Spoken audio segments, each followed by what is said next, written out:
Welcome to Anees kitchen. ನಾನಿವಾಗ ಯಾವ ಥರ ಕಬಾಬ್ ಮಾಡೋದು ತೋರಿಸ್ತೀನಿ. ಮೊದಲಿಗೆ ನಾನು ಇಲ್ಲಿ ಬ್ಯಾಡ್ಗೆ ಒಂದು 4 ತೊಗೊಂಡಿದ್ದೀನಿ. ಗುಂಟೂರು 1-2 ತೊಗೊಂಡು ಬಿಸಿನೀರಲ್ಲಿ ಹಾಕಿ ಇದನ್ನು ಪೇಸ್ಟ್ ಮಾಡ್ಕೊಬೇಕು. ಒಂದು 10 ನಿಮಿಷ ನೆನೆಸ್ಕೊಂಡು ನೀವು ಇದ್ರದ್ದು ಪೇಸ್ಟ್ ಮಾಡಿಕೊಂಡ್ರೆ ನಿಮಗೆ ತುಂಬ ಚೆನ್ನಾಗಿ ಕೆಂಪಾಗಿ ಕಲರ್, ನಿಮಗೆ ಕಬಾಬ್ ಕಲರ್ ಆಗುತ್ತೆ. ಇನ್ನೂ ಬೇಕಾದ್ರೆ ನೀವು ಜಾಸ್ತಿ ಹಾಕ್ಕೊಂಡ್ರೆ ಜಾಸ್ತಿ ಕಲರ್ ಆಗುತ್ತೆ. ನಾನು ಸ್ವಲ್ಪನೇ ಇದೆ, ಒಂದು 1/4 kg ಅಷ್ಟು ಮಾಡ್ಕೊಂಡಿದ್ದು ನೋಡಿ. ಪೇಸ್ಟ್ ನಿಮ್ಮ ಥರ ಇದು ಕಾರ್ನ್ಫ್ಲವರು, ಜಿಂಜರ್ ಗಾರ್ಲಿಕ್ ಪೇಸ್ಟ್, ಅದೇ ಪೇಸ್ಟ್ ತೊಗೊಂಡಿದ್ದೀನಿ.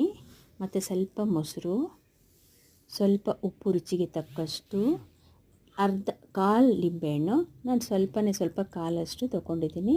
ಆ ಚಿಕನ್ನು ವಿತ್ ಸ್ಕಿನ್ ಔಟು, ಮತ್ತು ಕಾರ್ನ್ಫ್ಲವರ್ ಹಾಕೊಂಡು 2-3 ಟೇಬಲ್ ಸ್ಪೂನಷ್ಟು, ಜಿಂಜರ್ ಗಾರ್ಲಿಕ್ ಪೇಸ್ಟು, ಪೇಸ್ಟು ನಿಮ್ಮ ಖಾರ ಬೇಕಾದ್ರೆ ಇನ್ನೊಂದು 2 ಸ್ಪೂನ್ ಹಾಕ್ಕೋಬೋದು.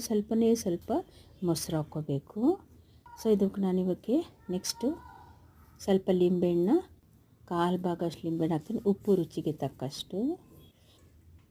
ಸೊ ಈಗ ಚೆನ್ನಾಗಿ ನಾನು ಮಿಕ್ಸ್ ಮಾಡ್ಕೊಳ್ತೀನಿ. ಒಂದು ಮೊಟ್ಟೆ, ಆ್ಯಕ್ಚುಲಿ ಇನ್ನೂ ಸ್ವಲ್ಪ ನಾನು 1/4 ಭಾಗ ಮೊಟ್ಟೆ ಹಾಕಬೇಕಾಗಿತ್ತು, 1 ಮೊಟ್ಟೆ ಹಾಕಿದ್ದೀನಿ ಇದಕ್ಕೆ. ಸೊ ಇವಾಗ ಚೆನ್ನಾಗಿ ಮಿಕ್ಸ್ ಮಾಡ್ಕೊಂಡು ಒಂದು 10-20 ನಿಮಿಷ ಬಿಟ್ಟರೆ ನಿಮಗೆ ಚೆನ್ನಾಗಿ ಮ್ಯಾರಿನೇಟ್ ಆಗುತ್ತೆ. ಬನ್ನಿ ಇವಾಗ ಎಣ್ಣೆ ಬಿಸಿಯಾಗಿದೆ ನೋಡ್ತಾ ಇದ್ದೀನಿ. ಸೊ ಇವಾಗ ಚೆನ್ನಾಗಿ ಬಿಸಿಯಾಗಿದೆ ನೋಡಿ. ಕಬಾಬ್ ಎಷ್ಟು ಸೂಪರಾಗಿ ಬರ್ತಾ ಇದೆ. ಸೊ ಇದೇ ಥರ ನೀವು ಮನೆ ಕೂಡ ಮಾಡಿ ಮಕ್ಳಿಗೆ ಕೊಡ್ಬೋದು. Thank you for watching.